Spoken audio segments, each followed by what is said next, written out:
Hi guys, Diana here. Welcome to my channel. I'd like to share with you today how I made a cascading card. I do have a tutorial on a cascading card base. It's an older video, but in my older videos I used to have the camera beside me and my arms were in the way, so you couldn't really see what I was doing. Now that I have the camera facing down, you can see much better, and I just want to walk you through how to make the cascading card base. Not necessarily embellish the whole thing like you see here, but I just want to show you how to actually make the base so you can embellish it however you want. But this is how it stands, right? So it stands like this. So you have like three kind of layers, they cascade down as you fill it. So it's kind of like on multiple levels. It's kind of hard to show it standing because you can't really see how it stands, you see. So anyway, I'm going to take you through the steps on how to make the mechanism part of it. It will not fit in a standard size envelope, and I will also include a tutorial and join it onto this video at the end of making the mechanism, and I will join the box making to the end of the video so we can make the box for this card as well. Alright guys, let's get on with it. You're going to need a piece of cardstock that measures 12 inches by 8.5. You're going to need to do some scoring, and grab your scoreboard and a stylus, and you're going to score it at 2. So you've got the 12-inch side to the top. You're going to score it at 2, 4. I don't know if you can see my top of my scoreboard there. 4, 6,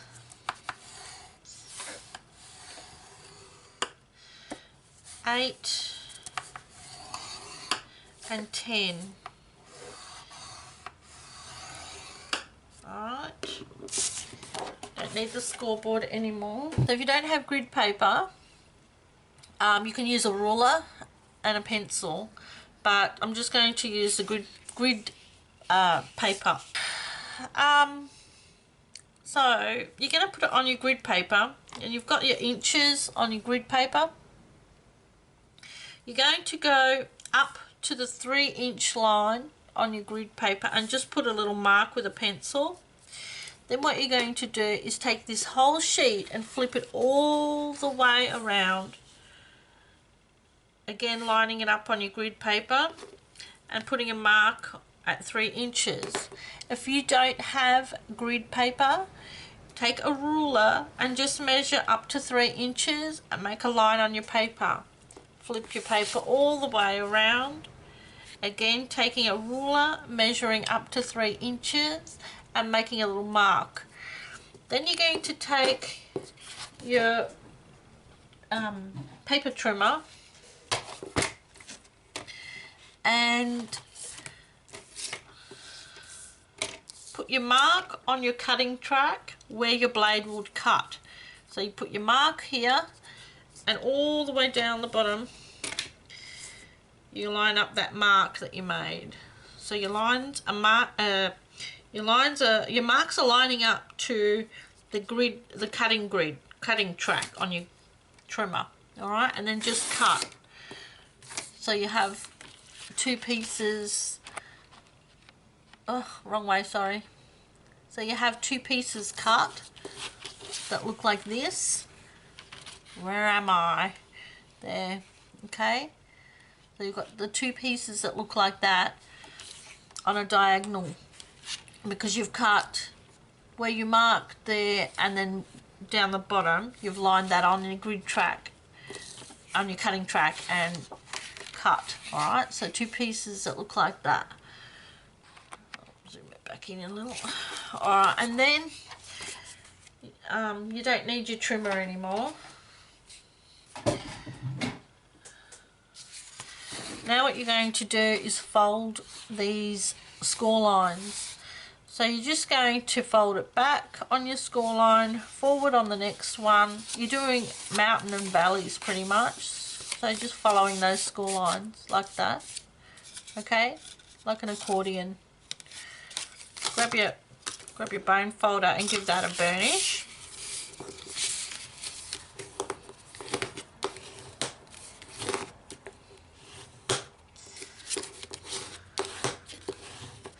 Alright, then do the other one. Now, I folded this one so that it sat forward. The next one I'm going to fold it the opposite direction so it goes that way. So, like that, you see.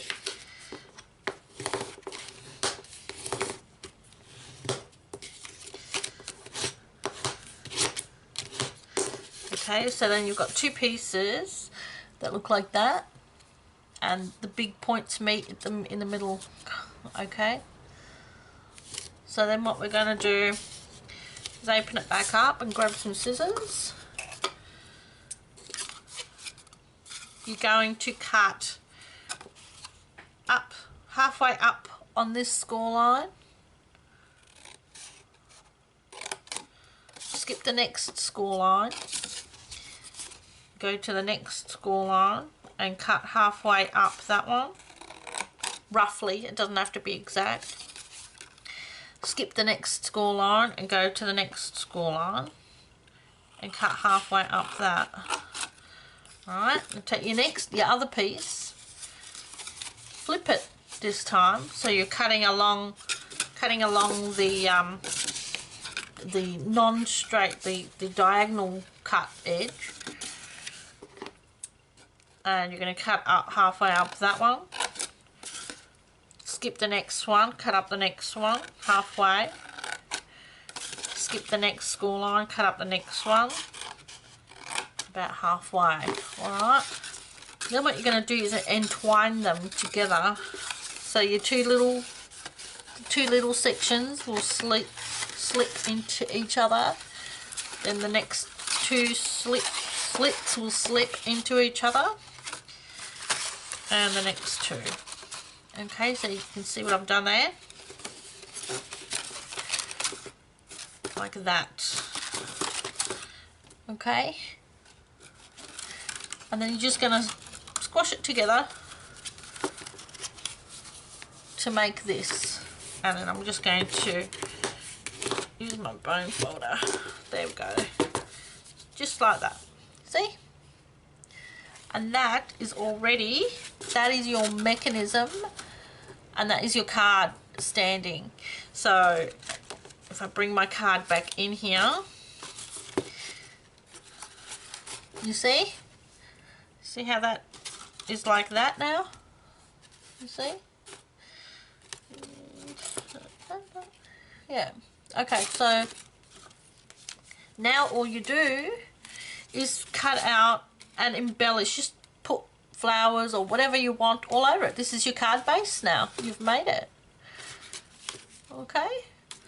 So that's that. Let me just run you through some of the items that I used on my card to embellish it, because it would be a long video even with editing if I cut everything and stamped everything and glued everything to show you how I did that. And really, yours is going to turn out different because you glue it in, you know, a different spot than what I glued it in, and because you just do it however you want to embellish it. But here are some supplies that I used. I used the color combination of a blue cardstock for my base. Then I used Old Olive ink pad. I used Crumb Cake ink pad, Wisteria Wonder, Peekaboo Peach, and Flirty Flamingo. They were the ink colours that I used. Then I used the stamp sets Papillon Potpourri, which is in the annual catalogue. I also used Petite Petals, which is a flower. That's in the annual catalogue. And then I used Vintage Leaves, which is also in the annual catalogue. I used Flower Shop, which is in the annual catalogue, and then I used a retired set, polka dot pieces, which I used the bird and the little fern branch leafy thing there. And then with those stamp sets, I used the coordinating punch. So I've got the punch that coordinates with the petite petals, so that coordinates with that. And then I used the Flower Shop coordinating punch with that, and I used the Papillon Potpourri coordinating punch that goes with that. I used the dies, leaf dies that go with the Vintage Leaves, and cut those out. And then I used the Bird Builder punch, which is retired, with the retired set, and punched that out. And I also used the bitty butterfly, which coordinates with the Papillon Potpourri. Alright, so that is everything that I used to stamp and punch out the flowers and that.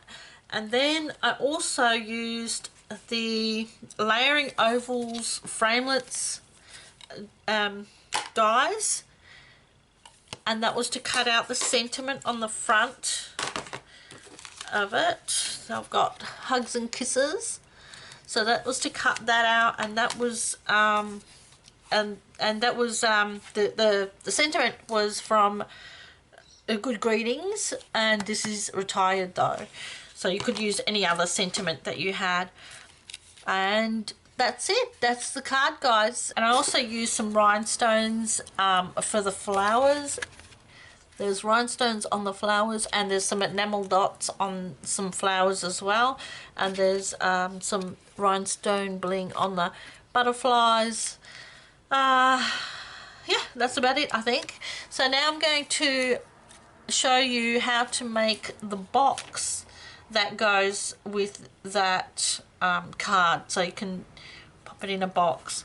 Alright guys, so I'm just going to pause the camera, get my things ready for the box, and I'll be back. I'll join you in a minute. Okay, so don't go anywhere. Alright. Hi guys, I'm back. Okay, so we're making the lid for this cascading card now. You're going to need a piece of paper or some cardstock for the lid. We're going to make it first, and it's going to measure 9 1/8 by 6 15/16, and we're going to bring in the scoreboard and just score along. Where's my stylus? There it is. Score along all 4 sides at 1/2 inch. So just at 1/2 inch, turn it 1/2 inch, turn it,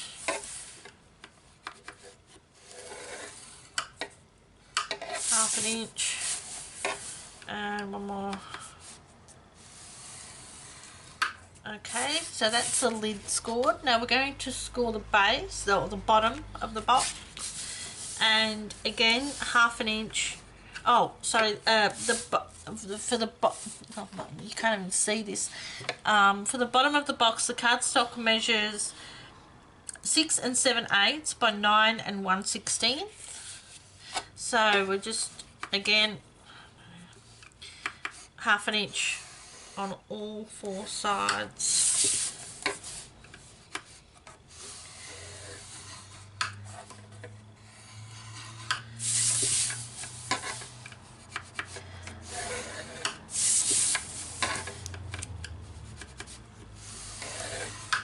Okay, so that's the bottom of the box. Now we're done with the scoreboard. and we're going to do some cutting. Okay, so I'm going to do the lid with you first, and that way you can see where the score lines are, because on the other one it's too dark. So where your score lines are, you're just going to cut, not cut off the square, but you're just going to, I'll just cut it and then show you. You're just going to cut up to that score line. So like that, you're just going to cut up to that score line on all the corners. So just go around and cut up.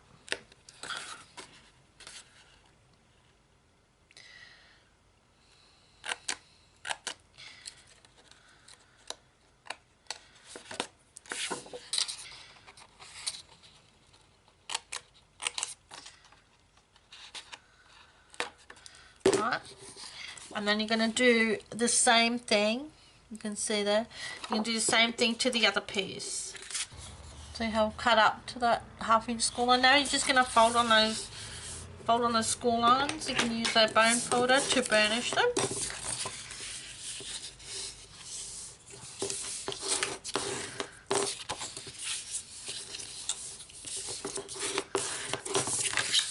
And you can use either wet glue or a bit of tape in the next step.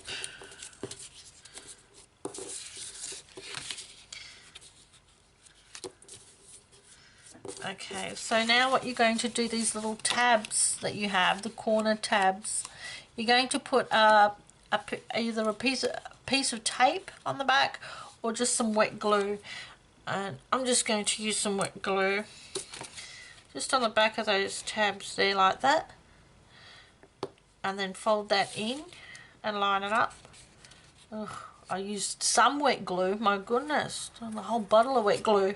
Oh, oh dear, overboard with wet glue. So just go around, do them all. I'll catch you up when I have finished gluing, and do that on both your lid and your base. So now that you've glued your corners, you should have something that looks like a flat lid. Okay. Oh, I wish my camera would stop unfocusing. And I probably use a terrible paper for the camera, and it should fit on top of the other one nicely, like that. Okay, so my card fits in here nicely like this, and it has a little bit of space around. That's you know, if you want to make it stick out, you can, or up further, you've got room for that. And then you just pop your lid on like that and tie it with a ribbon, and it's ready to go, ready to gift. So I hope you enjoyed that, guys. I might just grab a ribbon and tie one. Let's see, I'm gonna go with this white one.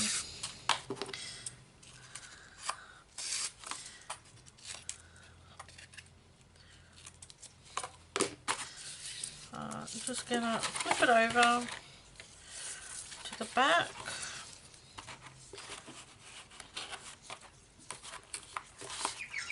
Yep.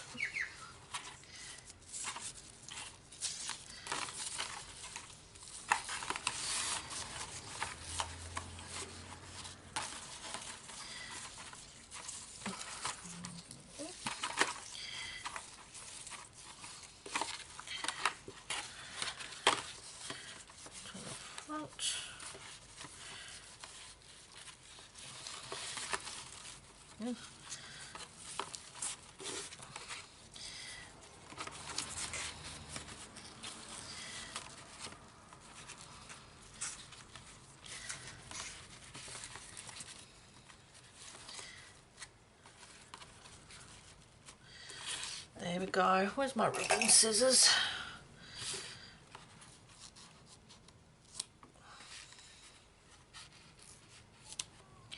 there we go, all done. There's your cute box with your cascading card inside. Thank you so much, guys, for joining me today. Hope to talk to you all again soon. Thank you so much for watching. Bye.